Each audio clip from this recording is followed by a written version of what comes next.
Shalom, shalom, mesdames et messieurs, bonsoir. Très heureux de vous retrouver sur les antennes de télé, sur les différentes plateformes digitales du groupe Shalom Média. Et c'est avec bonheur que nous vous retrouvons autour de ce programme d'édification et d'épanouissement chrétien, univers chrétien qui s'installe dès à présent chez vous. Vous le savez, aujourd'hui, nous sommes le 19 juin 2022 et c'est cette journée qui est consacrée à nos pères. Bonne fête de Père à tous les papas du Bénin d'ailleurs. En tout cas, vous faites un boulot excellent.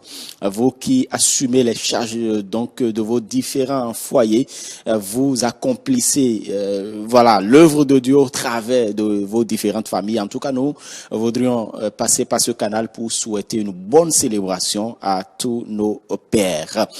Vous le savez, univers chrétien, c'est bien le verset de la semaine. C'est univers gospel et mon témoignage. Aujourd'hui, nous recevrons pour vous un homme de Dieu qui partagera avec nous son histoire, comment il a rencontré le Seigneur et qu'est-ce qui se passe dans sa vie depuis. Et donc, restez avec nous, vous en saurez un peu plus sur la vie de cet homme de Dieu qui a sacrifié une partie de son agenda pour être avec nous. Mesdames et messieurs, et si vous êtes avec nous, nous voudrions vous prier de lire ensemble avec nous notre verset de la semaine. Ça se trouve dans le livre des Actes des Apôtres, le chapitre 3, le verset 19. Repentez-vous donc et convertissez-vous pour que vos péchés soient effacés. Vous savez, l'histoire dont on parle ici, cette phrase est bien évidemment tirée de cette histoire qui a rapport à la guérison d'un boiteux. La parole de Dieu nous dit dans le livre des Actes des Apôtres, le chapitre 3, que Pierre et Jean montaient justement au temple parce qu'il était l'heure pour aller prier. Et ils ont rencontré un boiteux. Il était toujours là, d'ailleurs. Il était là parce qu'il devrait mendier. Vous savez, sa situation ne lui donnait peut-être pas d'autres issues.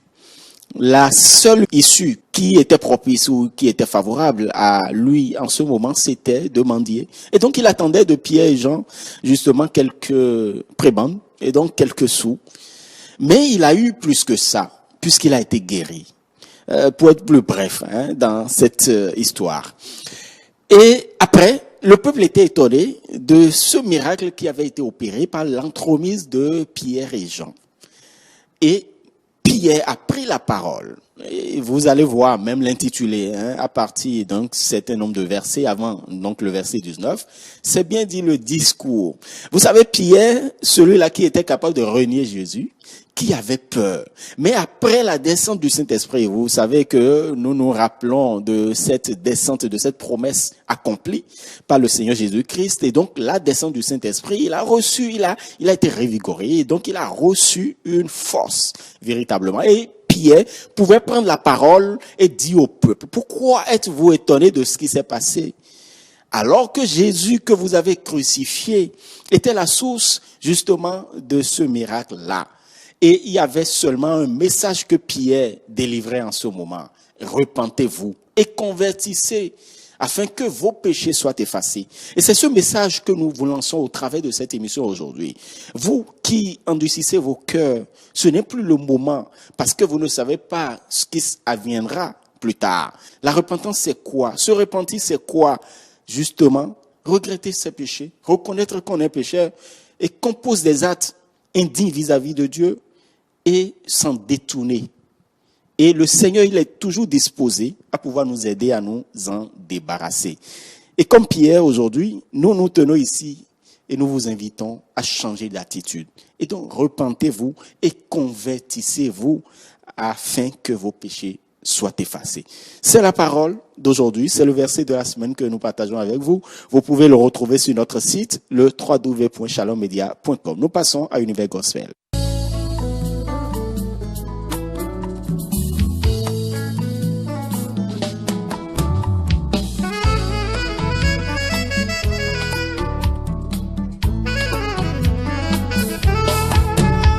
Mau malindo wene Ete utu adoya jiwe no via Akluno malindo wene Enyi wanuwe Bose vitondowe Todo demowe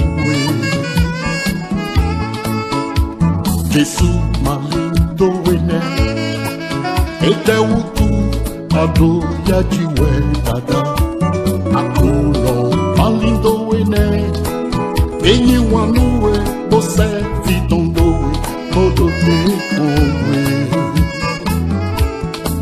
non vive tekon bose bete joni enatio tubi sese do besanto eme Ina sei wetu ele bi sokewe Ina susu da sinto ele bi Bona wusu mauvi Lukoko lebi na wahi Banubi na suyoyo Ina utu no viche Akruno da te powe Lukoko Banubi na suyoyo Ene utu dadache Akuno dote powe Ndo mauni wanu beto somo Boso vitondo kuona be Olume ena dinu nile Degumado lo yepi Ni mon pe ma fo Ido mi wa gonche ni me Abati pe hihe Chiko na lebi Bonu mana oje mi pi Bona susu da si mi ton lebi Bomi na usu ma uvi Lukoko lebi na wahi Banubi na suyoyo Ene utu dadache Akuno dote powe Gloire sono Hallelujah Il est vivant Oh yes Novi Jésus nous a nourris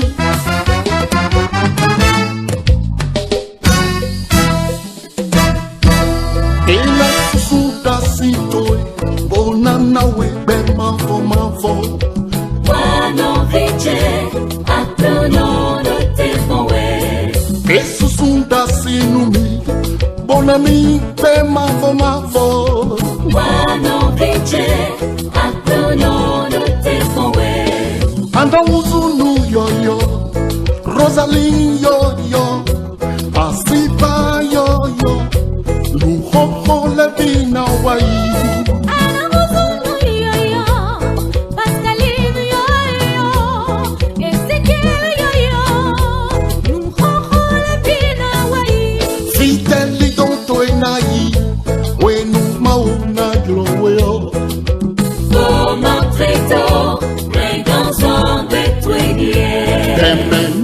Bibade, bobe mau kosise. Como treto, venganza de tu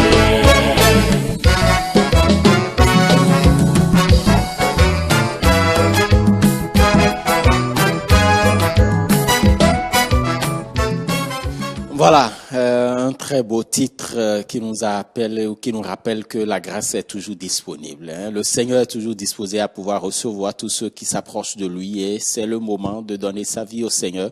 Vous qui nous suivez en ce moment sur ETélé, sur votre émission Univers chrétien, nous passons tout de suite à notre rubrique intitulée Mon témoignage.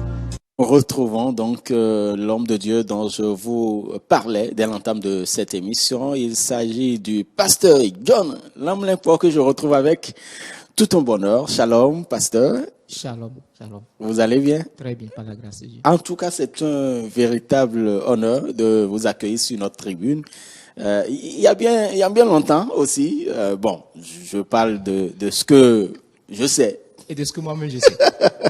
Vous allez bien? Très bien, on bénit le Seigneur. Voilà, si vous devriez vous présenter à nos amis téléspectateurs, que diriez-vous? Brièvement, je me présenterai, mais avant cela, je tiens à saluer tous les téléspectateurs à apprécier le travail qui se fait dans cette maison, bénir toute l'équipe de iTélé, à commencer par les autorités Amen. et tous ceux qui travaillent dans la maison. Amen. Pour me présenter sur le plan, je m'appelle à l'état civil Lamlekbo Metogbe Eli John. Je suis marié à une charmante épouse. Que nous saluons au passage. Voilà. Hein, voilà. Je suis père de 3 enfants. Et bonne fête des pères alors. Merci beaucoup. Voilà. Donc, merci beaucoup pour... Et vous êtes bien évidemment homme de Dieu au ministère? Oui, je suis pasteur. Et je suis pasteur en fonction au ministère Camp d'adoration Cana. Et je sais sous la couverture et l'autorité de l'homme de Dieu, le prophète Christophe Olympio Kossi. Voilà. Merci pour ces détails. Déjà, avant donc de revenir sur votre ministère, comment ça se déroule, dites-nous comment vous avez fait cette rencontre avec le Seigneur. Ma rencontre avec le Seigneur, elle est belle. Et j'en profite jusqu'à ce jour. Je dirais que il y a eu un temps où j'ai été courtisé par le Seigneur parce que mes premières fois où j'ai été en contact avec l'Évangile n'ont pas été les premières fois où j'ai répondu directement à cet appel, à cet amour. J'ai eu le temps d'être une personne qui fréquente l'église, qui va à l'église, qui se rend à l'église, mais qui en réalité n'appartient pas à l'église. Et j'ai passé... Et donc, comme certains qui se conforment tout simplement du Exact. formalisme. Exactement. Donc, j'ai été en griffe un religieux pour très longtemps, des années, avant qu'un beau jour, quand l'heure a sonné, quand Christ savait qu'il avait besoin de moi et que c'était le temps pour que cette partie de ma vie puisse rentrer dans l'ordre, il a voulu et cela s'est réalisé. Cela s'est passé pendant les vacances de l'année 2003. En attendant de parler de ça, on ira. Dites-nous, quand vous étiez religieux, quels étaient ces comportements qui trahissaient justement ou qui révélaient le côté religieux et non le côté chrétien? Bon, ça c'était un peu plus subtil. Je savais, mais du dehors, c'est difficile pour les gens de s'en rendre compte. Parce que pendant cette période, j'avoue que j'ai suivi des cours qui me préparaient au baptême. Et sur papier, par rapport aux questions qu'on m'a posées, j'ai répondu par rapport à l'assiduité. Je remplissais en réalité toutes les conditions extérieures pour passer par les eaux du baptême. Mais au fond de moi-même, je ne pouvais pas me trahir. Ma conscience me témoignait que ce n'était pas le temps, je n'étais pas en règle. Donc, la vie du dehors que je montrais n'était pas forcément celle que je vivais au-dedans de moi. Donc, il faut aller des gens qui sont dans mon cercle un peu fermé pour se rendre compte qu'en réalité, je n'étais pas prêt, je ne vivais pas à l'image de la personne du Christ que je suis censé représenter. Est-ce que, comme tout bon jeune à l'époque, c'est-à-dire que voilà, l'homme pasteur aujourd'hui, mais avant, qui ne l'était pas encore, qui était religieux, peut-être il y avait certains comportements, les boîtes de nuit, les filles, un certain nombre de choses. Là, on parle de la vie d'enfant, hein, voilà, tout à fait. Bon, tout saint a un passé. Et avant de devenir saint, nous avons tous été des pécheurs. Et j'avoue que j'ai connu certaines choses, mais pas la grâce de Dieu dans une moindre mesure, où j'ai fréquenté avec les choses qui sont à la mode. Quand on est jeune, on veut découvrir le monde. Les certaines aptitudes en nous nous poussent à vouloir copier ce que nous voyons, à imiter et à trouver des canaux pour dégager le plein d'énergie qu'il y a en nous en tant que jeunes. Donc, il faut reconnaître que j'ai été épargné de certaines choses parce que je ne les supportais pas. L'alcool, j'ai eu le temps d'y goûter, mais j'ai pas pu continuer parce que mon organisme ne supportait pas l'alcool. Et très tôt aussi... Fort heureusement alors. Fort heureusement. J'ai été exposé aussi à la cigarette. Même chose, mon organisme ne supportait pas. Donc je n'ai pas fait ces choses parce que je ne voulais pas, parce que j'ai eu le déçu, mais simplement parce que mon organisme ne le permettait pas. Sinon, ça allait... J'allais couler comme les jeunes de mon temps. Et quelque chose au moins que j'ai vécu, c'est dans le domaine sexuel. Et très tôt, j'ai été exposé à la masturbation. Ça, c'est avec un ami que j'ai été initié à cette pratique. Et c'est quelque chose que j'ai traîné longtemps. Et donc, on initie les gens à la masturbation. On initie les gens à la masturbation. Wow. On initie les gens à beaucoup de choses. Et pour ne pas devancer, on initie les gens et c'est pourquoi aujourd'hui... Comment ça s'est passé alors? Ça s'est passé, je me rappelle, c'était à Calavi, là où j'ai passé une bonne partie de mon enfance. Nous étions jeunes, nous étions des collégiens. L'ami a trouvé qu'il avait quelque chose qu'il voulait partager. C'est pour lui un moyen de se soulager. Il n'avait pas en réalité une mauvaise intention. Ce n'était pas pour me détourner. Nous étions religieux et dans la grande maison. Je préfère utiliser ce titre pour la grande maison, pour une communauté à laquelle nous appartenons. Voilà. Et là-bas, il n'y a pas cette façon de vouloir faire les choses comme Dieu aurait voulu que nous puissions le faire. Chacun fait comme il peut. Chacun met Comme la il lutte l'entend. comme il l'entend. Donc, c'était dans ce mouvement que il m'a montré comment il le faisait. Et c'est comme ça j'ai pris goût. Et j'ai continué pour un certain bon nombre d'années dans cette pratique. Parce que, justement, il faut le dire, hein, on en devient dépendant. Et c'est vraiment, c'est difficile de s'en départir. Mais quand vous décidez de vous en départir, vous y arrivez. La Pas grâce. par votre force, mais par la grâce du Seigneur et par son appui, bien évidemment. On parlait donc de l'avant, hein, Pasteur John. Voilà. Dites-nous, à l'époque, qu'est-ce qu'il y avait comme comportement, ou du moins, je formulerai autrement la question, c'est-à-dire que vous vous rappelez de ces histoires, quand vous y pensez aujourd'hui, vous trouvez que c'est la grâce du Seigneur qui vous en avait débarrassé. J'ai vécu beaucoup de choses et comme je vous l'ai dit, à un certain niveau de ma vie, j'ai été exposé à l'évangile. Comment c'est arrivé? Je bénis mon père pour cela. C'est lui qui, dans son attachement, parce que lui, il était déjà dans l'église, lui, il était un responsable au niveau de l'église, alors il nous imposait pratiquement le fait que mes grands frères, mes grandes sœurs et moi devions nous rendre aussi à l'église. Et le fait d'aller à l'église était déterminant par rapport au fait de prendre ou ne pas prendre ton petit déjeuner. Exactement. Donc du coup, pour ne pas avoir de problème avec mon ventre, je vais à l'église. Tout à fait. On en a connu, Voilà. bien évidemment. Donc c'est comme ça que j'ai été exposé à l'évangile. Mais pour en revenir à la question, même dans ça, je prenais du plaisir à aller voler mon papa. Wow. Oui. Je me servais dans son porte-monnaie, je me servais dans son armoire, je prenais de l'argent. Donc, c'est une pratique dans laquelle j'ai évolué un peu jusqu'à ce que je suis allé un jour prendre l'argent qui était réservé pour la dîme. Wow. Et c'est le jour-là que j'ai été dévoilé, exposé, et là, j'ai été sanctionné. Et pour ceux qui ne comprennent peut-être pas, est-ce qu'il y a un mal à aller voler l'argent de la dîme? Par exemple, bon, parce que la dîme, c'est vrai qu'on n'en parle pas, mais est-ce qu'il y a... Le vol, de manière générale, même quand nous sortons du cadre de l'église, de la croyance, tout à fait. En tant que citoyen, ce n'est pas une valeur à cultiver. Ce n'est pas une valeur à cultiver. Et les gens aujourd'hui sont en prison pour avoir volé. Tout à fait. Quelle que soit la forme ou le nom que nous donnons au vol. Donc, mieux aller voler ce qui appartient à Dieu, c'est de l'audace. Et il faut reconnaître qu'en ce temps, je ne savais pas ce que c'est que la dîme. Aussi, quand je suis allé, je devrais opérer. Je n'ai pas vu écrit dîme dessus. Je ne savais pas que c'était l'argent réservé pour ça. C'est bien après les investigations que j'ai compris que c'était l'argent qui était réservé à Dieu. Et Dieu me veillait sur son argent. Et quand j'ai pris ça, j'ai été dévoilé. Voilà. Et qu'est-ce qui s'est passé par la suite? Par la suite, papa a voulu que je reconnaisse ce que j'ai fait. J'ai pas reconnu, j'ai nié les premières fois. Alors, il m'a envoyé vers son pasteur. Et c'est le pasteur qui m'a dit, écoute, il a voulu me faire avouer. J'ai refusé dans un premier temps. Et par la suite, il a ouvert la Bible.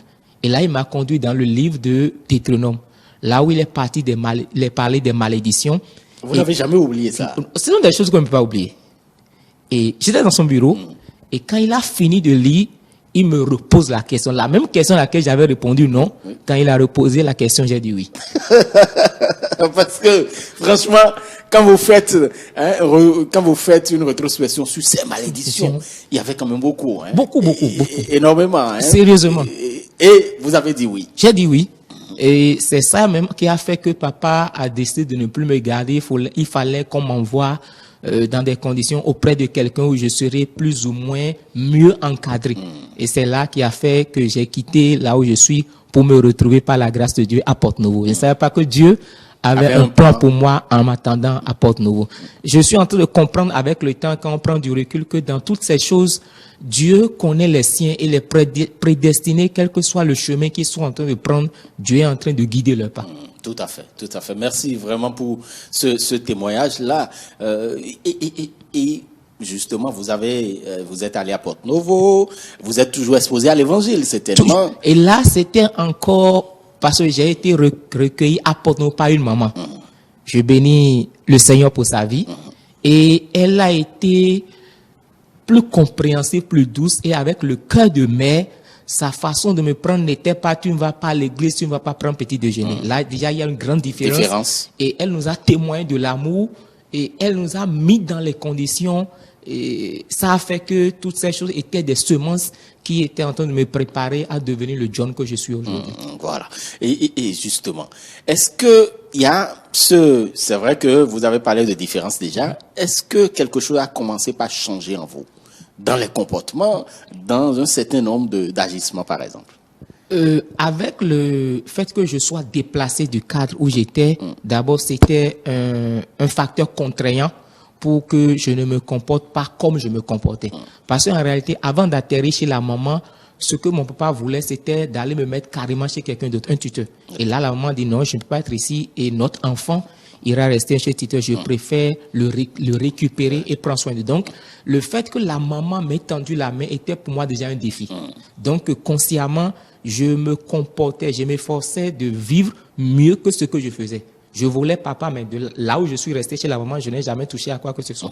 Voilà, il y a déjà ce changement-là, cette métamorphose. Voilà. Mais il est arrivé quand même, vous avez fait quand même un établissement qui était l'un des plus réputés de Porto-Novo, où beaucoup de valeurs et de contre-valeurs, je ne sais pas, se cohabitaient. Comment ça s'est passé? Bon, dans tout ça, je dirais que la grâce de Dieu, même en ce temps-là, était agissante dans ma vie. Parce que malgré toutes ces conditions qui étaient réunies pour que je puisse vivre comme les jeunes de mon temps, vivre les vices de la jeunesse, me livrer aux passions, je n'ai pas pu le faire. Un, à cause des valeurs que maman nous transmettait à la maison. Et de deux, le fait de ne pas me retrouver dans mes conditions au milieu de ces gens. Il y avait ceux qui fumaient, il y avait ceux qui buvaient. Et le fait que je n'étais pas en mesure, à cause de mon organisme, de supporter ces choses, ça n'a pas facilité que je puisse me laisser emporter par le mouvement. Très bien. Et vous nous parliez de 2003. Oui. Qu'est-ce qui s'est passé? Et là, 2003, je vais assister à un programme. Il faut reconnaître que juste après mon bac que j'ai eu à Porto-Novo, je suis venu à Cotonou. J'ai commencé le campus. Et là, déjà, je restais quand même accroché à une église que je fréquentais, mais fréquentais non pas selon les prescriptions de Dieu, mais selon... Toujours en étant religieux. En étant religieux. Donc, je faisais les choses sur mes convictions. Ce n'est pas tout ce qu'on disait que j'acceptais, que je mettais en pratique. Je choisissais ce que je voulais. J'allais au culte quand je voulais. Et je n'étais pas censé attendre de me conformer à tout ce qu'on demandait, à ce que les jeunes devraient faire dans l'église, le fait qu'on devrait servir le Seigneur. Ce n'était pas des choses dans lesquelles je me retrouvais. J'allais pour aller juste accomplir un devoir moral en me rendant à l'église. Voilà, parce que le dimanche, tout le monde va à l'église, je vais à l'église. Voilà.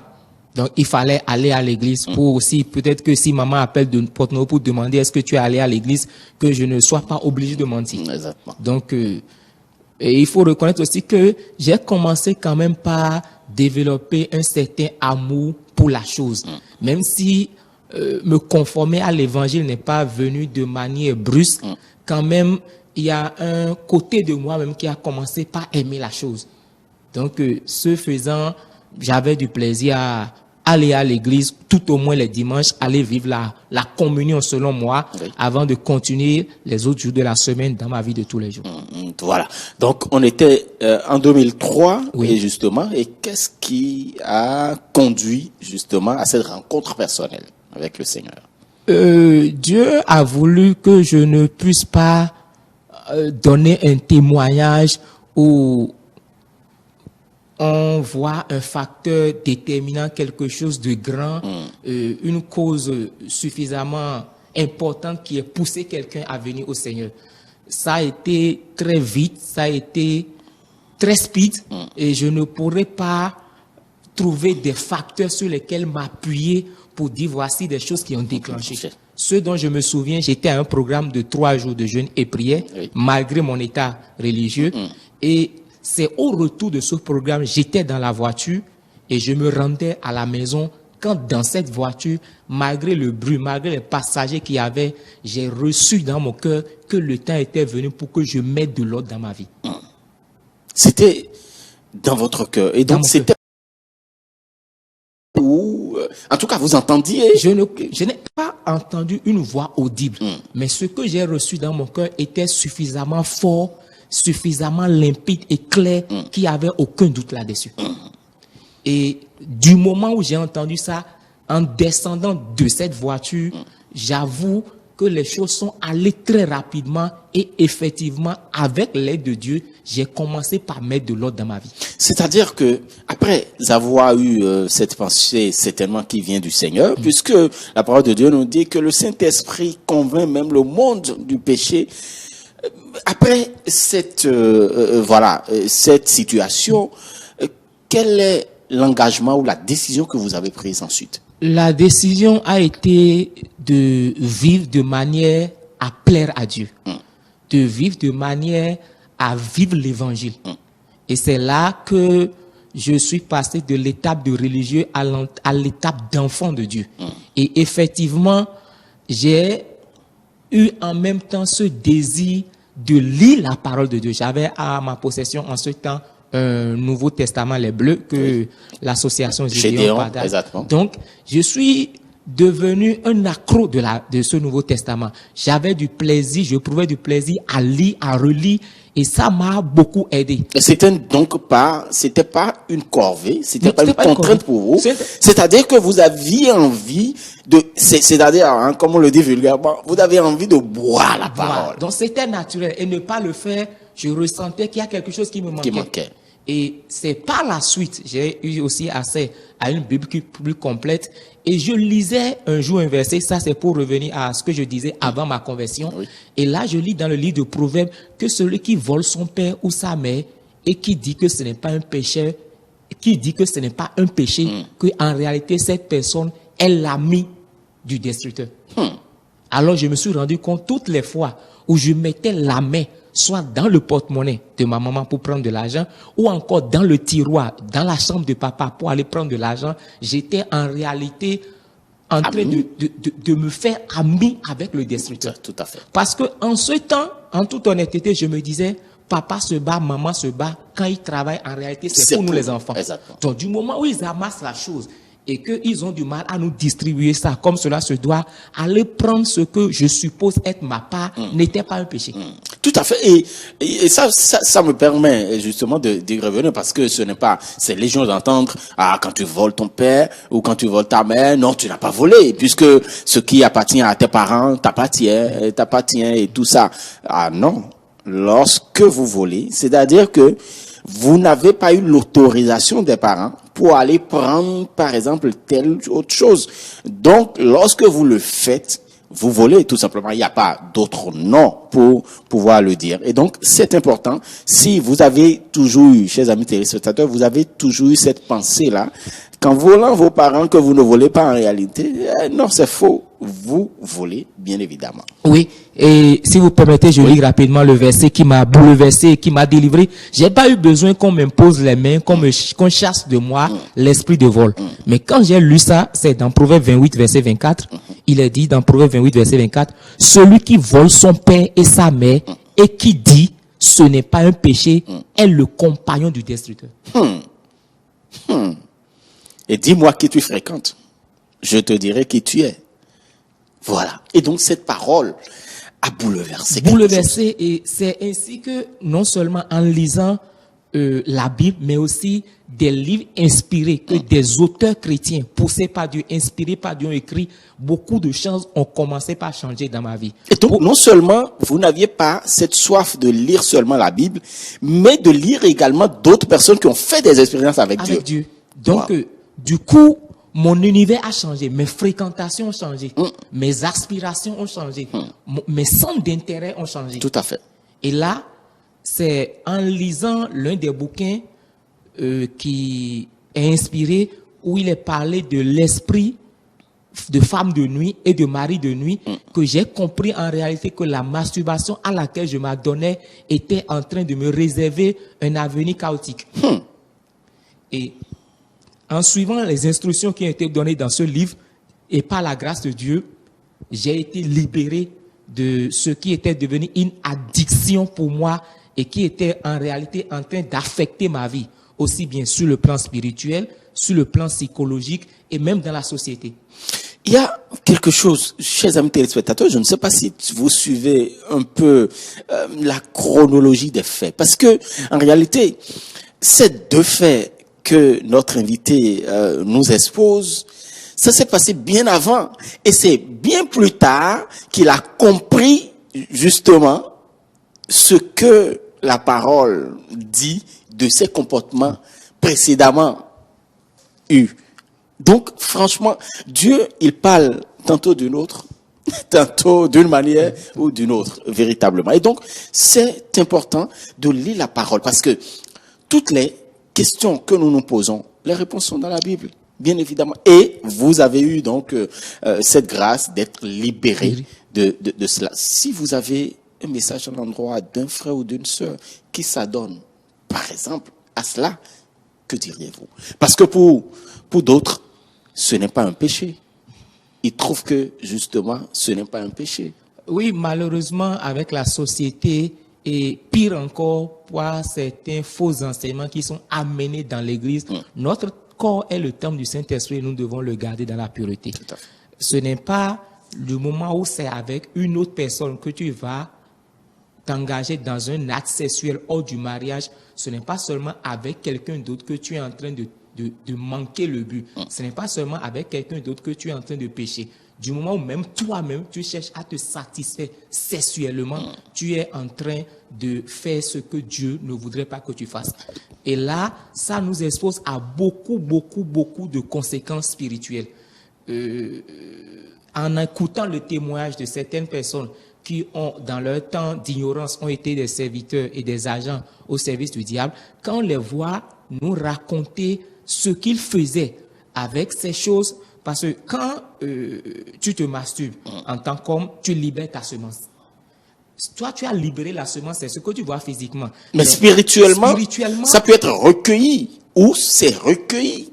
Et ça peut servir à beaucoup de choses. Donc, des gens qui se voient normalement sur la terre, mais en réalité sont des parents, sont des papas, des enfants qui sont dans d'autres mondes dont ils sont ignorants. Et ça les amène dans des alliances. Ça leur prépare malheureusement un avenir problématique. Parce que celui qui a gardé ta semence, la personne a touché à ta propre vie. Et en manipulant ta semence, on manipule ta vie. Wow. Donc, beaucoup de destinées ont été manipulées. Et je crois que ça nous ramène même à une histoire biblique où Dieu même a été obligé de frapper quelqu'un. Ça, c'est les enfants de Judas. Quand, je me rappelle pas trop du prénom, quand son grand frère qui a épousé la femme n'a pas eu d'enfant et que le grand frère est décédé, dans la culture juive, de ce moment-là, il devait prendre la femme de son frère et lui procréer, d'avoir avec le procréer pour que il y a une progéniture. Alors, qu'est-ce qu'il faisait? Je crois que ça c'était Onan.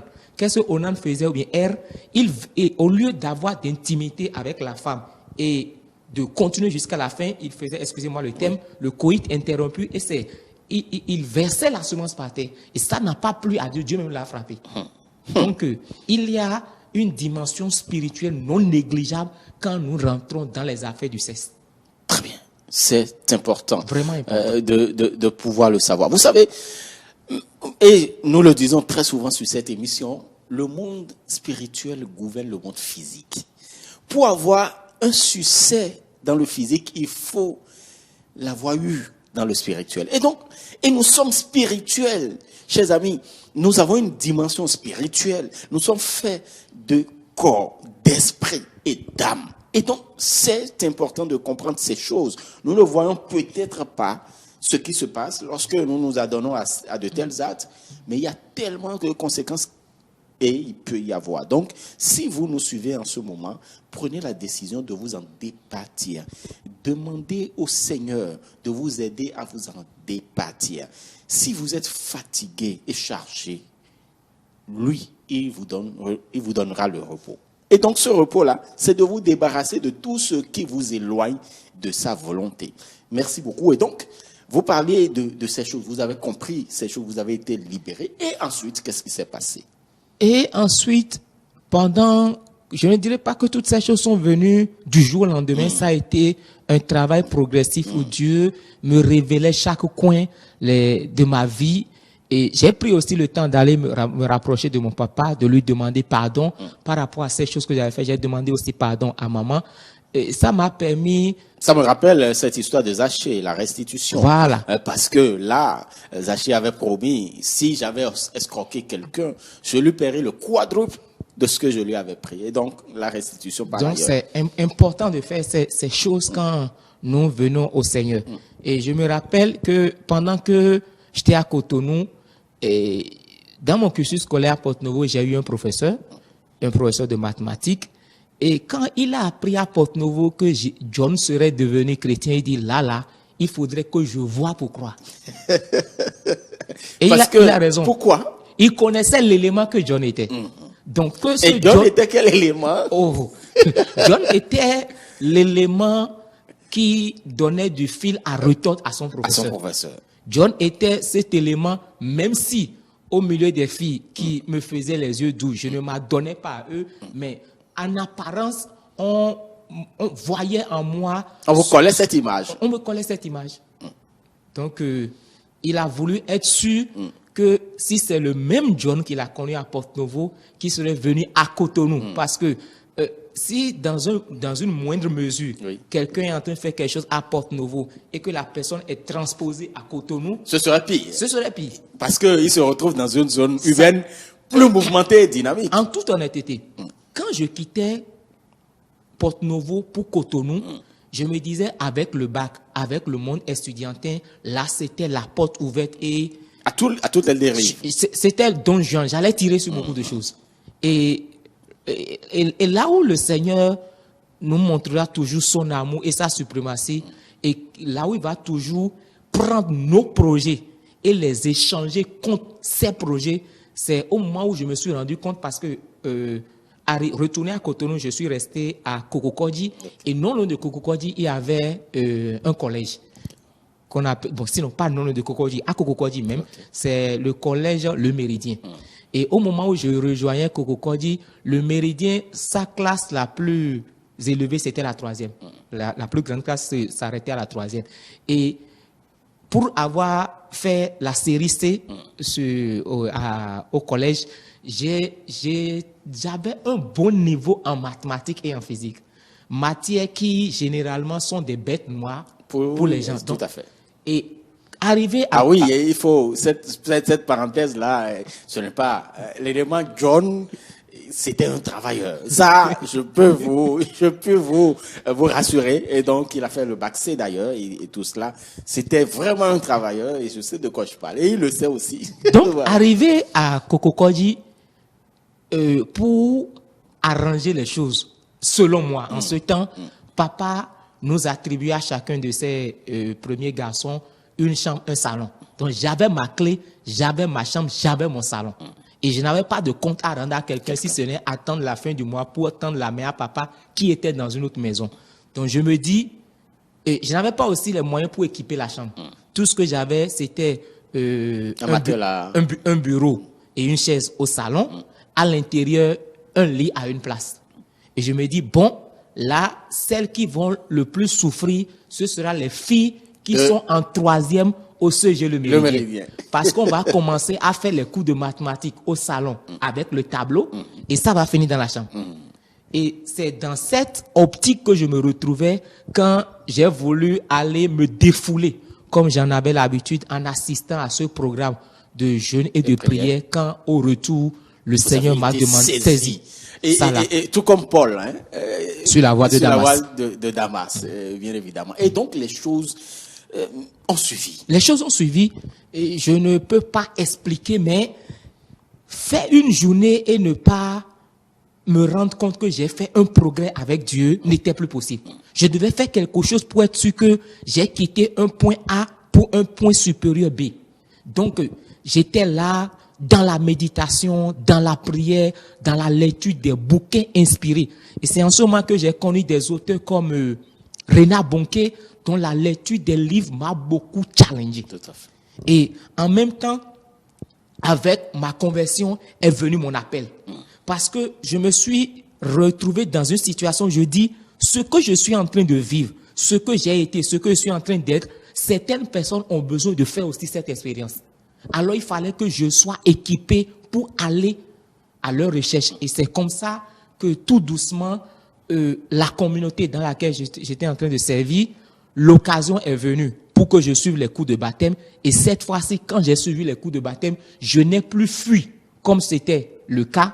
Et je suis passé par les eaux du baptême en 2004. Et suite à ça, j'ai commencé par avoir des responsabilités qui me sont confiées dans l'assemblée où j'étais. Et j'ai eu la grâce de faire avec les jeunes, de pouvoir partager mon expérience, de pouvoir les diriger, les conseiller, les soutenir, les accompagner avec ce que j'avais moi-même comme expérience. Et c'est toujours bien quand c'est un jeune qui partage avec ses pairs son expérience. C'est plus facile. On parle le langage de la jeunesse pour se communiquer les vérités qui nous concernent par rapport à notre temps. Et il faut reconnaître que naturellement, j'aimais me rapprocher des personnes ressources pour écouter ce qu'ils ont vécu, recevoir des conseils, entendre leur expérience pour pouvoir les appliquer, tirer des leçons et être en mesure de les partager efficacement. Tout à fait. Et ça, c'est une très belle œuvre. Je vous en remercie. Je vous remercie pour vraiment ces témoignages. Et puis, qu'est-ce qui se passait dans l'entourage? Est-ce que dans l'entourage, oui, on avait observé justement un changement radical. Effectivement, vous êtes devenu une nouvelle créature. Les choses anciennes sont passées. Voici, toutes choses sont devenues nouvelles. Que disait l'entourage? L'entourage immédiat ne trouvait pas trop à dire parce qu'il faut reconnaître qu'en ce moment, je n'étais pas trop social. C'était Vous étiez réservé. Très réservé. Très, très réservé. Le fait que je sois même en train de tenir le micro, faire face à la caméra et parler en ce temps-là, c'était pas possible. Difficile. C'était carrément impossible. J'étais refermé sur moi-même. Je ne sais pas si je dois retrouver la cause de ces choses-là dans mon passé, mais je n'étais pas social, je n'étais pas ouvert vers l'extérieur. Donc, toutes ces choses sont le résultat du travail que Dieu a fait sur moi pour me rendre capable aujourd'hui de me tenir devant un public, quelle que soit l'audience, de pouvoir m'exprimer décontracté, libre. Voilà. Et quand vous avez reçu l'appel, vous ne faites pas partie de ces hommes de Dieu qui ont longuement hésité avant de pouvoir répondre favorablement à cet appel. Pour vous, ça s'est passé naturellement. Oui. Et ça fait partie des choses qui m'ont étonné moi-même. Parce que après, j'ai commencé par voir des gens, on dit il est appelé et on dit il fuit l'appel. Tu vas fuir l'appel pour aller où? La terre sur laquelle appartient à celui qui t'a appelé. Tout à fait. Mais je comprends que dans une certaine mesure, c'est lorsque nous regardons de nos yeux, les yeux de l'homme, et peut-être que tu vois ce que ceux qui t'ont précédé dans l'œuvre ont vécu comme expérience, tu te dis, ce n'est pas la vie que je voulais. Et en toute honnêteté, si ce n'est pas la façon dont il m'a saisi et la façon dont j'ai réalisé que j'avais un devoir, une dette vis-à-vis de Dieu, moi-même, je n'allais pas me donner. Parce que quand on a fait quand même un bac C, on a fait l'université, on rêvait d'être... On rêvait. J'avais voulu... Non seulement je rêvais personnellement, mais mon papa comptait beaucoup sur moi. Maman aussi attendait beaucoup sur moi. Donc, même la nouvelle de mon appel, c'est maman qui a été favorable, qui l'a reçu au commencement sans hésitation, mais ça a été pour un bon moment un sujet de discorde entre papa et moi. Je ne peux pas investir en toi pour que tu deviennes pasteur. Quand est-ce que tu auras pour que tu puisses me donner à manger? Quand est-ce que tu pourras prendre soin de moi? Pourquoi? Parce que entre-temps, comme je vous l'ai dit, lui-même a été responsable de l'église et il sait un peu les conditions dans lesquelles malheureusement certains hommes de Dieu sont traités, vivent et qui ne donnent pas envie à d'autres personnes de pouvoir s'adonner à l'appel. Donc pour moi, je voyais même que ça tardait. Vous aviez hâte de servir. Oui. Je me rappelle qu'en ce moment-là, il y avait une revue, je crois, trimestrielle qui venait, que je lisais. J'ai oublié de bientôt ou là, c'est un feuillet. Oui, bientôt. Le serviteur de Dieu. C'est le titre. Le serviteur de Dieu. Et c'est l'auteur qui faisait la grande partie du travail s'appelle Jean Olé. C'est lui qui est le responsable à la rédaction, je crois, en ce moment-là. Donc, quand je lisais ces choses, les pasteurs, les missionnaires racontaient leur histoire. Comment ils ont été sur le champ de la moisson, comment les âmes ont été sauvées. Et je me retrouve dans leur posture. Je prenais du plaisir à lire, à dévorer ces choses qu'ils étaient en train de faire. Donc, du coup, moi-même, j'étais porté déjà au commencement à vouloir aller sur le champ pour aller gagner des âmes. Waouh! Merveilleux témoignage. Je sais que vous avez encore beaucoup de choses à dire. Ce n'est qu'une partie, en tout cas, on y reviendra. Mais avant, quand vous avez commencé ce ministère, vous avez accepté favorablement et vous avez commencé ce ministère, qu'est-ce qui a changé fondamentalement? Qu'est-ce qui a changé fondamentalement? J'ai trouvé une satisfaction dans mon cœur. Parce que avant de répondre à l'appel, c'est vrai que ça avait plus une dimension de fardeau. Et c'est comme si quelque chose était en train de s'accumuler. Mais le fait de rentrer dans le ministère me donne maintenant l'occasion de partager ce qui est accumulé. Et ça me donne aussi une reconnaissance officielle et légale pour pouvoir faire certaines choses. Parce que quand vous êtes appelé, il faudrait que des personnes ressources reconnaissent votre appel, vous établissent et vous donnent la main d'association pour que vous soyez libre de travailler. Et quand ces étapes ont été franchies, ça m'a été plus facile. Et en servant aussi, c'est devenu encore plus passionnant pour moi. Ça m'ouvre d'autres horizons, ça me met en contact avec les gens et c'est un plaisir pour moi d'enseigner la parole de Dieu. C'est un plaisir pour moi de partager l'évangile. C'est un plaisir pour moi de conseiller les gens. C'est un plaisir pour moi de vivre l'évangile comme je le peux. Et qu'est-ce que vous pensez de la jeunesse chrétienne? La jeunesse chrétienne... Au Bénin notamment. Oui, au Bénin. Parce que c'est là que je vais me limiter. Je n'ai pas encore eu la grâce de m'ouvrir aux autres nations. Ça, c'est à venir. Ça viendra. Mais pour le moment, avec l'expérience que j'ai eue, pour les mouvements de jeunesse que j'ai fait, pour avoir été responsable d'au moins de 2 jeunesses différentes, il y a un grand besoin au niveau de la jeunesse. La jeunesse a besoin d'être écoutée. Et je crois que ces paroles de Paul à Timothée sont en train de résonner dans les oreilles des jeunes. Que personne ne méprise ta jeunesse. Donc, la jeunesse a besoin d'attention. La jeunesse a besoin qu'on lui consacre du temps. Parce que il y a certaines choses qu'il faut faire en leur saison. En dehors de leur saison, ce n'est plus possible. Si nous n'apportons pas à la jeunesse chrétienne aujourd'hui ce dont elle a besoin, elle ne sera pas en mesure de assurer la relève. Donc, la jeunesse aujourd'hui a besoin d'attention. La jeunesse a besoin des leaders qui ne vont pas rester à un piédestal plus élevé pour les voir, mais des gens qui vont descendre à leur niveau, se fondre dans leur univers, s'approprier leurs problèmes et leur donner des solutions qui sont adaptées. Wow. Et les fronts sur lesquels la jeunesse attend aujourd'hui que l'Église ne démissionne pas vis-à-vis d'elle, c'est par rapport à la question du mariage, c'est par rapport à la question de l'emploi, c'est par rapport à sa question de conduite dans la société. Très bien. C'est des aspects très importants. Très important. Parce que vous avez commencé par le mariage. Je ne crois pas que ça soit une coïncidence. Non. le mariage, c'est important parce que, justement, la vie de famille, ça a eu un impact important, justement, sur tout ce qui va avec. Merci beaucoup. En tout cas, je sais que nous aurons d'autres occasions. Ce serait un plaisir pour moi mais de je voudrais revenir. vous laisser quand même le soin de prier pour la jeunesse béninoise. Nous prions.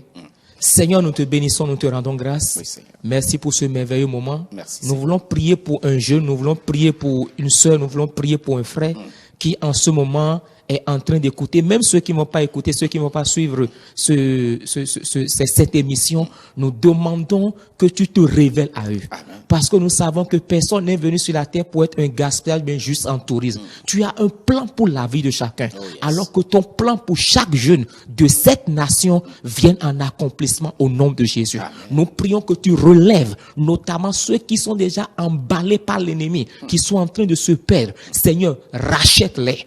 Comme sur la voie de Damas, rencontre-les.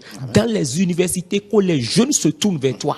Dans les milieux professionnels, que les jeunes se tournent vers toi. Seigneur, agis dans la jeunesse, afin que cette jeunesse puisse faire la fierté de leurs parents et faire aussi la fierté du royaume de Dieu. Au nom de Jésus. Amen. Amen. Merci beaucoup à vous, pasteur John Lamlempo. En tout cas, c'était très émouvant, très édifiant également. Nous aurons d'autres occasions pour revenir sur des thématiques importantes qui concernent la jeunesse pour en débattre sur Univers Chrétien. Malheureusement, on n'a pris pas le temps. Ce n'est que partie remise. Merci pour tout ce que vous faites pour la jeunesse béninoise, pour le corps de Christ en général. Et justement, bon service au profit de notre Seigneur Jésus-Christ. Mesdames et messieurs, c'est ici que nous allons mettre fin à votre émission, à ce numéro de votre émission Univers Chrétien de ce 19 juin 2022. Et avec cette espérance que la joie débordante et la paix du Seigneur ne manqueront pas dans vos demeures respectives. Si Jésus-Christ de Nazareth ne revenait pas, nous allons nous retrouver dimanche prochain, toujours avec le même bonheur. Shalom, shalom et à dimanche prochain.